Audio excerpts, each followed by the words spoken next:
Muy buenos días a todos. El día de hoy tengo el gusto de presentarles mi ponencia, la cual lleva por título Rendición de Cuentas y Organización Administrativa. El juicio de residencia en el contexto colonial de las Indias Occidentales en la primera mitad del siglo XVI. La presente ponencia hace parte de las investigaciones y lecturas que he realizado alrededor de la construcción de mi monografía de grado. Investigación que, vale aclarar, se encuentra en proceso. Esta ponencia tiene por objetivo presentar las circunstancias que dieron lugar al desarrollo de los juicios de residencia en el contexto americano, los efectos que estos tuvieron en la consolidación de la administración española en el territorio y la forma en la que fueron regulados. Pase la diapositiva, por favor. Para llevar a cabo esta ponencia he decidido dividirla en 4 momentos. El primero de ellos sería el establecimiento de la monarquía hispánica, el segundo sería los problemas que trajo consigo la gobernación de las Indias, el tercero, las leyes que implementaron el juicio de residencia en el contexto americano y por último unas pequeñas conclusiones. Siguiente diapositiva, por favor. Bueno, primero que todo tenemos que tener en cuenta que el establecimiento de la monarquía hispánica en el continente americano ameritó una serie de regulaciones legislativas con el fin de establecer un gobierno en las Indias. Sin embargo, este distaba de sus propósitos, puesto que la organización de los territorios habitados era disímil y la comunicación con la corona por su distancia era difusa. Pasa la diapositiva, por favor. En este contexto, la administración de las Indias se vio regida inicialmente por 2 instituciones. La primera de ellas sería la Casa de Contratación de Sevilla, establecida en 1503, la cual se encargó de la organización y fiscalización del comercio transatlántico, atendiendo a las crecientes necesidades que estaban surgiendo referentes al comercio entre estos 2 territorios. Paso a la siguiente diapositiva.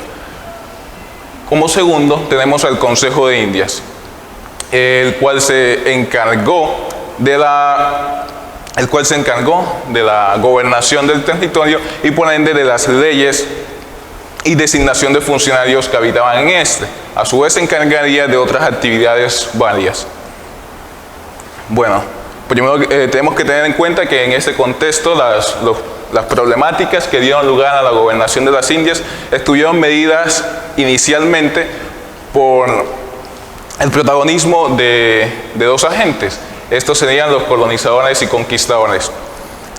Los colonizadores y conquistadores tenían por cargo regular y organizar los nuevos territorios, lo que hacía que estos tuvieran una influencia directa en la administración del territorio, permitiendo así que estos pudieran hacer uso en mayor medida de su poder, lo que ocasionó que llegaran en muchos casos a abusar de cometiendo, por decirlo así, cometiendo abusos contra las poblaciones indígenas. Esto se volvió una problemática para la corona, puesto que a los indígenas se les consideraba como vasallos del rey. Entonces, para mitigar esta situación, se buscó proponer varias soluciones, y una de ellas fue la designación de un cuerpo jurídico que atendía a las necesidades del territorio en ese entonces. Este cuerpo jurídico serían las leyes de Burgos, establecidas en 1512. Sin embargo, para 1523 estas leyes habían sido derogadas, puesto que la implementación de las mismas había sido escasa y su aplicación en la práctica no dio los resultados esperados. De esta manera, el problema se fue acrecentando y se convirtió en un tema de mayor discusión y preocupación para la corona española. Esto, pasa a la siguiente diapositiva, por favor. Esto quedaría evidenciado cuando en 1527 el rey Carlos V emitió una carta, aquí tiene un pequeño fragmento de la misma, en la que denunciaba los maltratos y abusos cometidos por los colonizadores contra las poblaciones indígenas. Este dice que estos estaban siendo explotados laboralmente, tratados con crueldad y desamor, mucho peor que si fueran esclavos. Como resultado, muchos de estos indígenas murieron, lo que trajo consigo la despoblación de regiones e islas enteras. Pase a la siguiente diapositiva, por favor. Debido a estas circunstancias, la corona decidió seguir buscando soluciones con el fin de mitigar los malos tratos que estaban teniendo los indígenas. los malos tratos que se estaba teniendo contra los indígenas por parte de los colonizadores. Al mismo tiempo se buscaba reducir el poder que estos estaban teniendo. Sin embargo, estas soluciones no dieron los resultados esperados.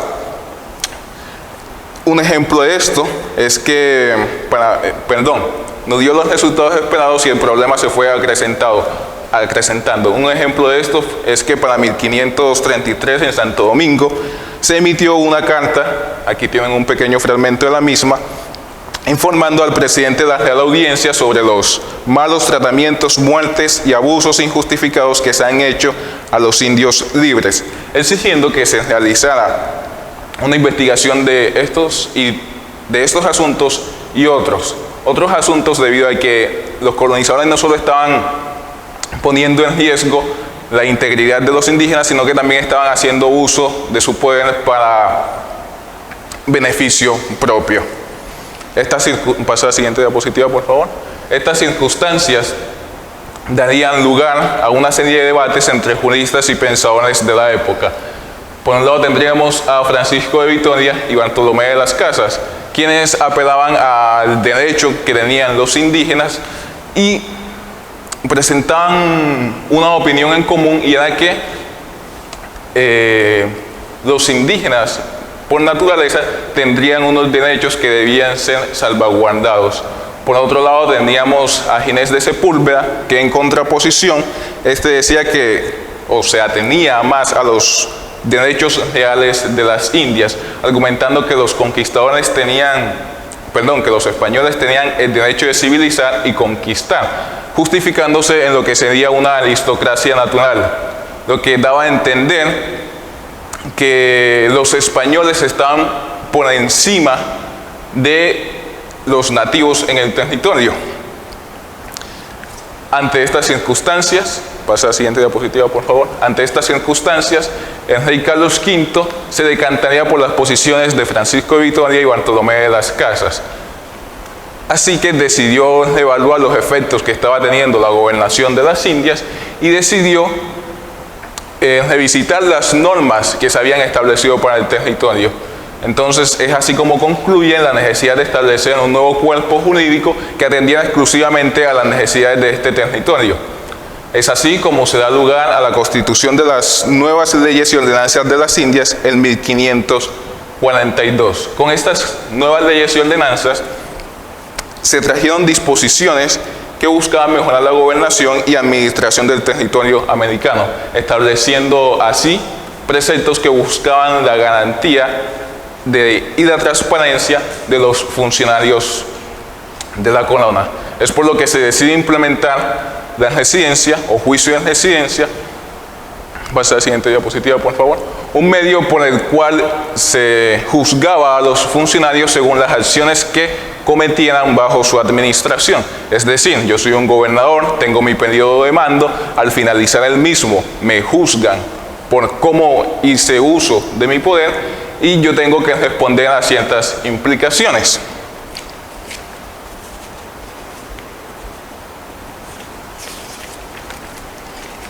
Es de tener en cuenta que estos juicios ya se venían utilizando en el territorio previamente a la promulgación de las leyes nuevas.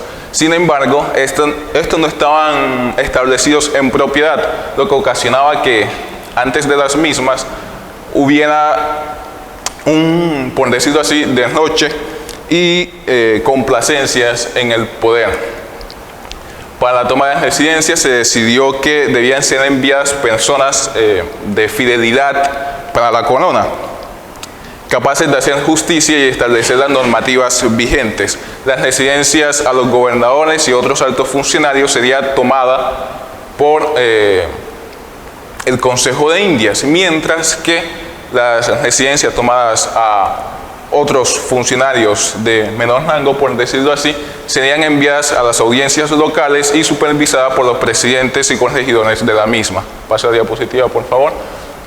Este es un extracto de la normativa que dice lo que acabo de explicar. Dice tal que así: ordenamos y mandamos que los dichos nuestros presidentes oidores puedan enviar y envíen a tomar residencia a los nuestros gobernadores, a las dichas nuestras audiencias, sujetos a sus oficiales, y a las otras nuestras justicias ordinarias de ellas, y cada, cuando les pareciese que conviene, según los casos que ofrecieren, y que para ello envíen personas de fidelidad y prudencia, que las sepan tomar y hacer justicia a los que ellos hubiere querellosos, conforme a las leyes de nuestros reinos y capítulos de corregidores de ellos, y que dichas residencias que se tomaren a los dichos nuestros gobernadores.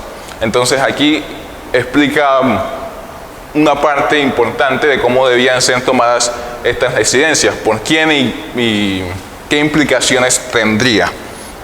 Cabe resaltar que cuando se instauran los juicios de residencia en el territorio bajo estas normas, se les dio una mayor flexibilidad. Me explico, puesto que se intentaba cumplir a las necesidades intrínsecas del territorio. Entonces se decidió que con esta flexibilidad se buscaba garantizar mejor su eficiencia. Por ejemplo, los tiempos de duración variaron, incluso se permitió que virreyes, audiencias y jueces determinaran la duración del juicio según lo considerasen necesario. Esta flexibilidad permitió una mejor adaptabilidad a las necesidades locales y dio garantías de que el juicio se realizara de manera idónea. Pasa a la siguiente diapositiva, por favor. Dentro del entramado burocrático que contribuyó a las instituciones indianas, el juicio de residencia intentó cumplir su misión: velar por el correcto funcionamiento de los diferentes instrumentos administrativos y judiciales, pues fue el principal método del que dispuso la corona para ejercer su control sobre los funcionarios. Plasmar las normativas en papel resultaba insuficiente si no se aseguraba su efectiva implementación.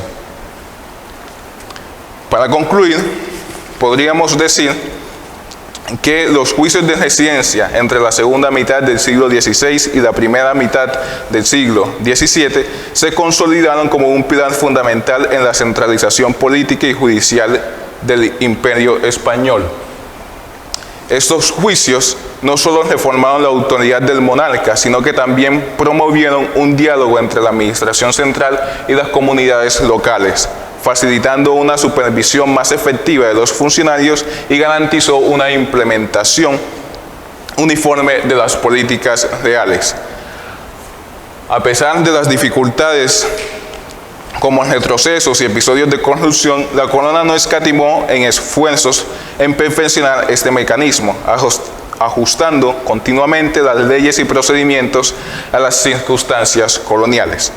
Además, su función de control impulsó las reformas administrativas del territorio al poner en evidencia las debilidades del gobierno en las Indias, lo que permitió corregirlas y mejorar la gestión del vasto territorio americano. Muchas gracias.